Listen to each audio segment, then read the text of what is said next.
Oke guys, kita lanjutkan. Nah, sekarang kita akan bahas konsep tentang transaksi downstream dan upstream ya. Oke, seperti yang sudah dijelaskan sebelumnya, konsep downstream dan upstream ini cukup sederhana ya. Jadi ketika ada P, kemudian juga ada S gitu ya. Nah, yang downstream yang mana? Penjualan dari induk ke anak. Berarti dari P ke S. Ini yang dinamakan penjualan downstream ya. Nah, downstream di sini kita maksudnya adalah downstream inventory ya. Nah, kalau penjualan dari konteksnya ya, karena nanti downstream bisa banyak, bisa inventory, bisa notes payable, dan kawan-kawan. Nah, kemudian yang kedua adalah upstream. Upstream itu adalah penjualan dari anak ke induk. Berarti dari anak ke P gitu ya.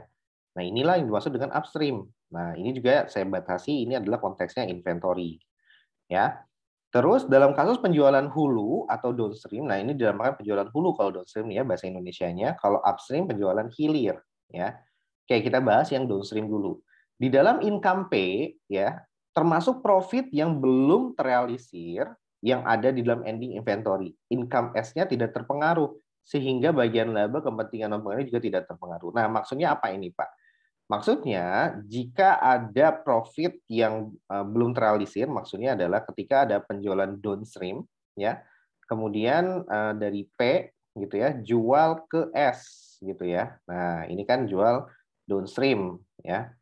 Kemudian ini ada inventory yang dijual. Nah, di sini kemudian dari S dijual ke A gitu ya. Nah, yang dinamakan unrealized profit itu apabila seluruh inventory, kalau di contoh sebelumnya kan seluruhnya terjual.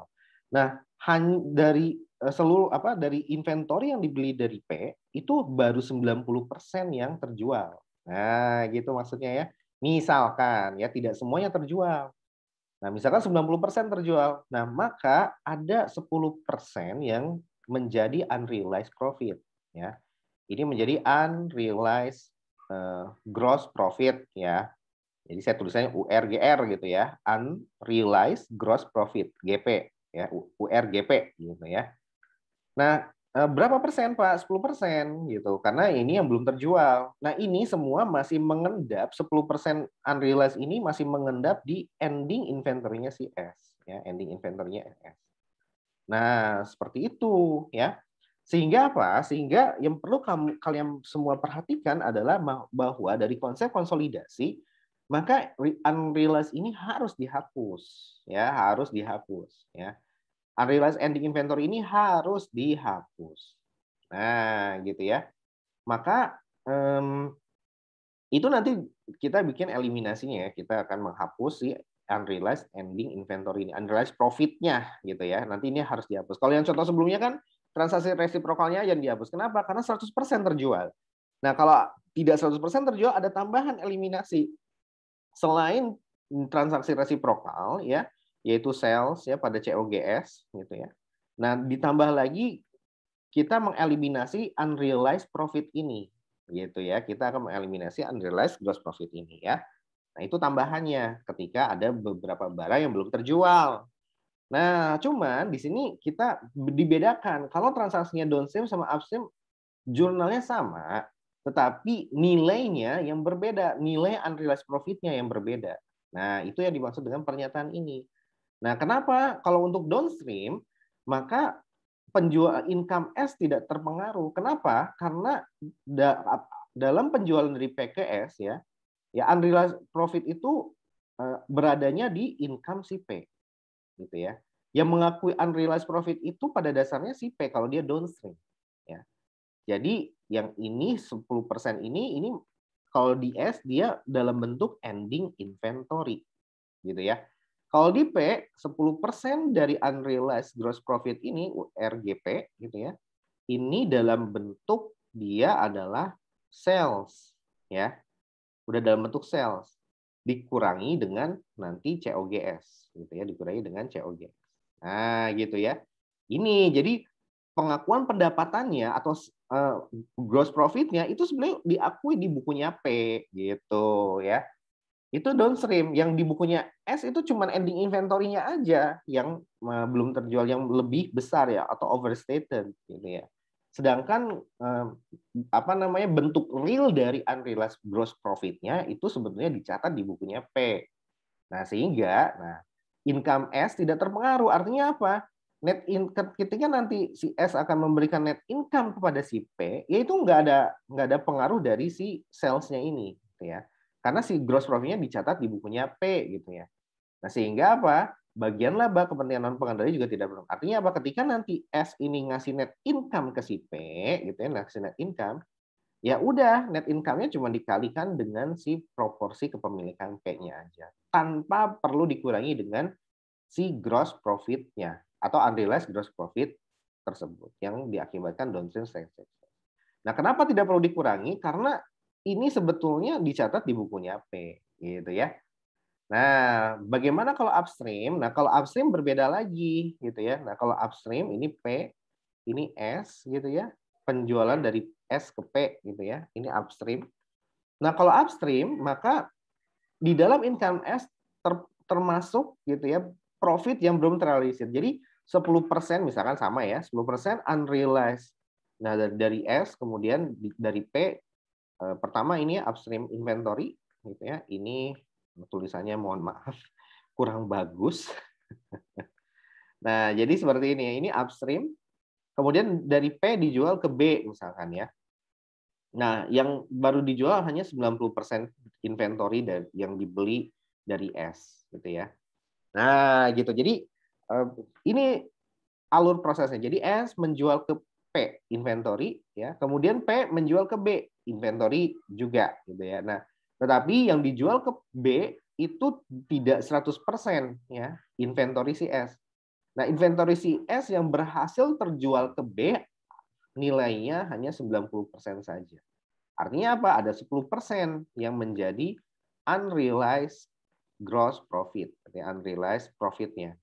Nah, ini semua tersembunyi kalau transaksi upstream tersembunyi di ending inventory-nya P gitu ya. Nah, seperti itu. Nah, kalau di S ini tersembunyi di mana? Tadi ya, sama di sales dan COGS-nya S gitu ya, sales nanti dikurangi dengan COGS ya. Nah, ini tersembunyi di sini ya si unrealized gross profit-nya ya. Nah, seperti itu. Jadi yang 10% unrealized ini tersembunyinya di sales dikurangi sales dikurangi dengan COGS dari si S ya. Sehingga pengakuan pendapatannya berada di bukunya si S. Nah, seperti itu. Nah, maka akan terpengaruh ketika S nanti memberikan net income ke si P, maka ini sudah termasuk unrealized gross profit sebesar 10% ini. Oleh karena itu, ketika nanti apa namanya si S-nya ini ngasih ke P, maka NI-nya dikurangi dulu dengan si 10% tadi ya, 10% unrealized gross profit. Ya. Nah, 10% unrealized gross profit gitu ya. Nah, baru nanti dikalikan dengan persentase kepemilikan si P, misalkan 90%, 60%, misalkan kayak gitu ya. Nah, itu kalau upstream ya. Oke, nah terus unrealized profit ini akan dibagi secara proporsional antara kepentingan pengendali dan kepentingan non pengendali juga jika sudah terrealisasi di tahun mendatang. Nah, artinya apa? Ketika nanti si 10% ini dijual oleh P di tahun yang akan datang gitu ya, maka nanti si 10% ini akan kita bagi gitu. Unrealized profit ini sudah terrealisasi, realize gitu ya. Nah, maka nanti dibagi dua hasil realisasinya. Satu buat yang CI atau si P, ya, si parents. Nah, satu lagi ini kita akan memunculkan akun NCI, gitu ya. Nah, itu yang mesti diperhatikan. Nah, kalau downstream gimana Pak? Kalau downstream ketika terrealisasi ya karena miliknya si P ya nggak usah dibagi dua, gitu ya. Nggak usah diproporsionalkan antara si P dan si NCI ya. P-nya misalkan 60% gitu, NCI-nya adalah 40%. Nah, misalkan ya seperti itu. Nah, oke, nah setelah itu gimana? Setelah itu, nah ini contohnya ya. Nah, ini sama seperti yang sudah saya jelaskan barusan bahwa contohnya ya ini lebih memperjelas lagi ya. Diketahui income P dan S untuk tahun 2019 adalah sebagai berikut. Ya, sales-nya 600.000, COGS 300, gross profit 300 ya. Expense-nya 100, separate income P menjadi 200 ya. Kemudian yang S juga sama, ini adalah 50.000 ya. Ini yang kita lihat, net income P 200.000, net income S 50.000. Nah, penjualan antar perusahaan untuk tahun 2009 adalah 100.000. Nah, ini sales dan COGS-nya ya yang nanti akan kita eliminasi ya, intercompany-nya. Jadi akun resiprokalnya nanti sales dan COGS ya. Sales-nya si P dan COGS-nya si S ya. Kemudian tetapi ada unrealized, ada yang belum terjual dalam ending inventory-nya si apa nih? Downstream ya, berarti si S ya. Ending inventory-nya milik si S kalau dia downstream. Nah, sebesar 20.000. Nah, apabila yang menjual barang adalah P, nah berarti ending inventory ini milik si S ya kalau downstream ya. Maka keuntungan kepentingan non pengendali adalah 20% dikali 50.000. Artinya langsung nih, ini kali 20% aja. Langsung ya. Tidak ada pengaruh 20.000 gitu ya. Karena tadi ya, karena di dalam income P termasuk apa namanya? Termasuk profit yang terrealisir ya dalam income dari ending inventory-nya si S. Sehingga apa? Sebetulnya profit yang belum terrealisir itu miliknya si P dan ada dalam net income-nya si P. Maka income from S tidak terpengaruh. Ya, maka di sini ketika si S membagikan net income gitu ya 50.000 ini untuk NCI tinggal langsung aja dikali 20% ya. Untuk CI-nya gimana? Untuk CI-nya tinggal dikali aja 80% gitu ya. Ini porsi NCI, ini porsi si P gitu ya, si P atau kita bertindak juga sebagai si controlling interest ya. Nah, seperti itu ya. Nah, cuman kalau ketika berbicara untuk si I-nya 80% nanti ini dikurangi dengan 20.000. Nah, ini ya. Tuh, dikurangi dengan 20.000 ya. Seperti itu. Nah, sorry, bukan yang itu ya. Jadi, nah ini ya, tinggal dikurangi lagi, jadi 80% dikali 50.000 tuh ya. Nah, baru nanti dikurang dengan si 20.000 yang ini ya. Kalau kita berbicara tentang income apa namanya? Income from S yang diterima oleh si P gitu ya. Kalau yang diterima oleh NCI tidak dikurangi dengan si apa namanya? 20.000 unrealized ini tidak dikurangin ya. Nah, karena siapa? Karena ya ini kan bukan transaksinya bukan antara si S dengan NCI-nya, tapi ini antara S dengan si P-nya, dengan si CI-nya ya. Sehingga yang S ini apa yang NCI ini tidak dikurangi lagi dengan 20.000 ya. Seperti itu. Nah, yang dikurangi dengan 20.000 hanyalah ketika menghitung income from S untuk porsinya si parents atau CCI, controlling interest ya. Nah, jadi gimana? 80% kali 50.000 dikurangi dengan 20.000 yang unrealized profit downstream. Ya, seperti itu. Nah, kalau upstream gimana? Kalau upstream maka bagian keuntungan kepentingan non pengendali 20%. Nah, itu dikurangi dulu dengan si 20.000-nya. Kalau upstream ini berarti ending inventory-nya ini yang berada di si P, ya.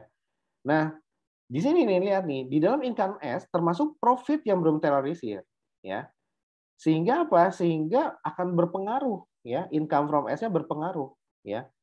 Nah, maka gimana? Maka ketika kalau upstream 50.000 ini dibagikan kepada si controlling sama NCI ya. Ini NCI dulu yang gampang gitu ya. Maka NCI ya 80% ya. Karena dalam 50.000 ini sudah termasuk unrealized profit sebesar 20.000, maka harus dikurangi dulu dengan 20.000 ya. Nah, yang ini dikurangi dulu dengan 20.000 ya. Nah, seperti ini nih, 50 dikurangi dengan 20.000 baru dikali dengan 20% gitu ya. Nah, kalau SCI kan 20%. Ya, seperti itu. Nah, jadi 20% dikali dengan ya 50 dikurang 20 ya.